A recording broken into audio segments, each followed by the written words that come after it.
नमस्कार, मैं हूं विनय सिंह। गुमला का बेटा विजय सोरेंग जो पुलवामा हमले में शहीद हो गए, उनके पार्थिव शरीर को आज रांची लाया गया और मुख्यमंत्री, राज्यपाल, सीआरपीएफ के कमांडेंट, कई वरिष्ठ पदाधिकारी सहित बड़ी संख्या में लोगों ने उन्हें सलामी दी। हम आपको ये बता दें कि पूरी रांची आज रो रही थी और गुमला में भी आंसुओं का सैलाब था। पार्थिव शरीर को देखने के लिए हजारों में लोग उमड़े। सभी के दिमाग में एक ही चीज थी कि भारत पाकिस्तान से बदला कब लेगा। लेकिन हम ये बता दें कि पाकिस्तान के साथ साथ भारत के अंदर भी कई ऐसे लोग हैं जो भारत में रहकर भारत को ही नीचा दिखाते हैं। उनके ऊपर भी एक्शन लेने की जरूरत है। आपको पहले दिखाते हैं कि रांची में कितनी बड़ी तादाद में लोग आज जुटे थे।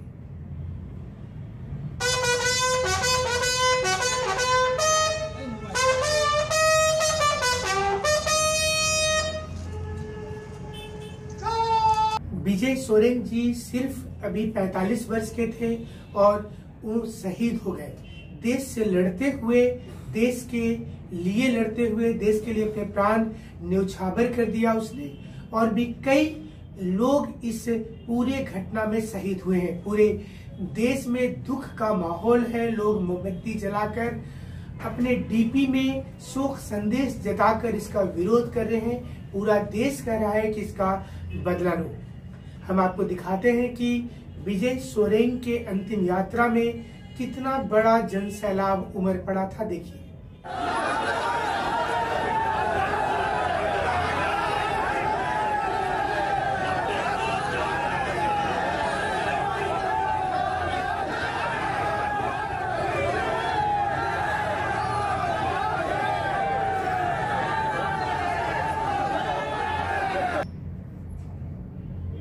गुमला के बसिया के फरसेवा गांव में अंतिम संस्कार किया गया। केंद्रीय मंत्री भी इसमें सम्मिलित हुए।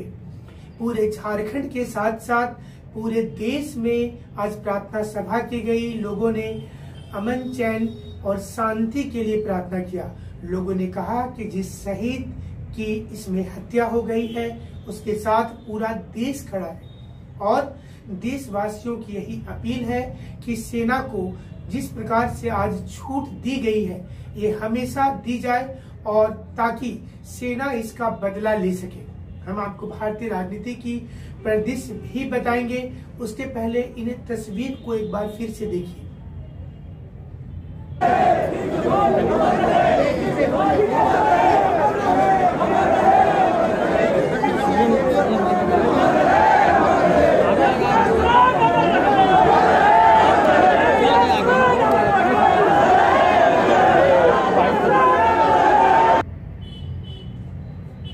हमने अपने पिछले विश्लेषण में ही कहा था कि भारत की जनता कड़ी निंदा करते हैं, भर्त्सना करते हैं और आलोचना करते हैं जैसे शब्दों से ऊब गई है।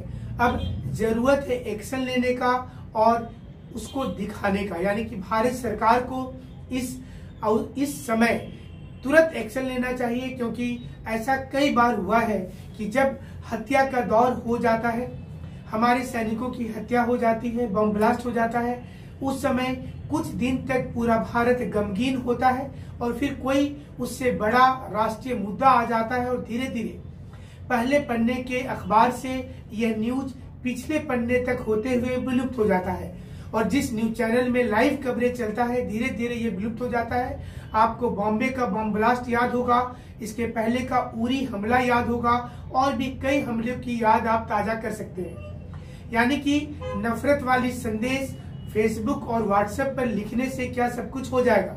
भारत सरकार को ये फीलिंग को समझनी होगी कि वह पाकिस्तान से सिर्फ मोस्ट फेवर्ड नेशन का दर्जा ही नहीं छीने बल्कि वह उसकी औकात दिखाए।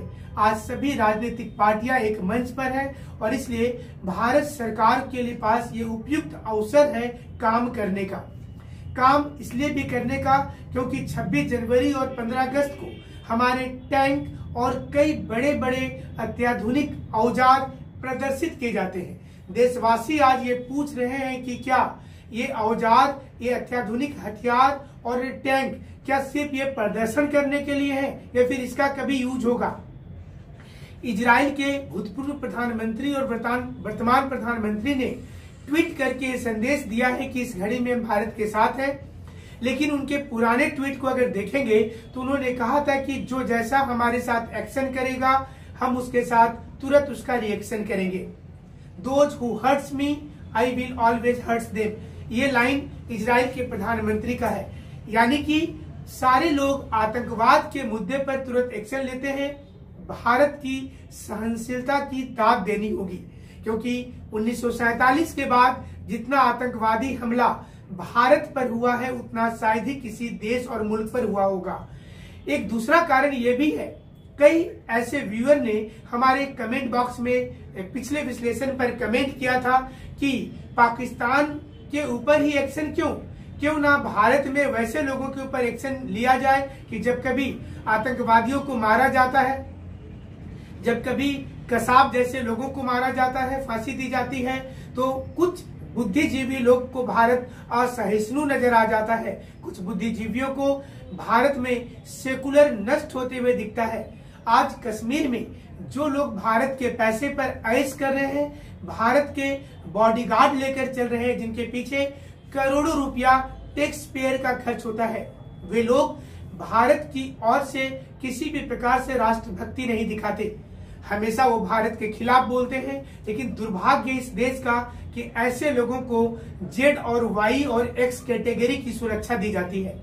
क्या इनसे सुरक्षा नहीं छीन लेनी चाहिए? क्या इन लोगों के ऊपर एक्शन नहीं होना चाहिए? एक व्यूअर ने हमारे कमेंट बॉक्स में लिखा है कि पहले एक्शन कुछ ऐसे भारतीयों पर होना चाहिए जो पाकिस्तान के फेवर में खड़ा हो जाते हैं, जिन्हें हमेशा सेकुलर की चिंता होती है और सेकुलरिज्म खतरे में आ जाता है।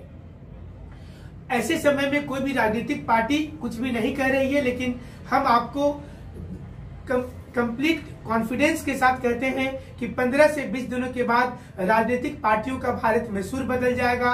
लोग इस घटना को भूल जाएंगे। जो मातम जिसके घर में है बेचारा, वो अकेले हो जाएंगे। जिस समय कोई घटना घटती है तो बड़ी संख्या में मैसेज का सिलसिला शुरू हो जाता है कि सुपरस्टार अक्षय कुमार ने कहा कि 1 रुपया रोज दो। आपके मोबाइल पर भी मैसेज आया होगा। आप अपने डीपी में शोक संदेश वाली डीपी ले लें, आप चौक चौराहे पर खड़े होकर मोमबत्ती जलाएं। हम सारी चीजों का समर्थन करते हैं, लेकिन क्या सिर्फ 1 दिन और 2 दिन इस चीज को याद कर लेने से क्या भारत सरकार पर कोई दबाव बनेगा? क्या इससे पाकिस्तान मान जाएगा?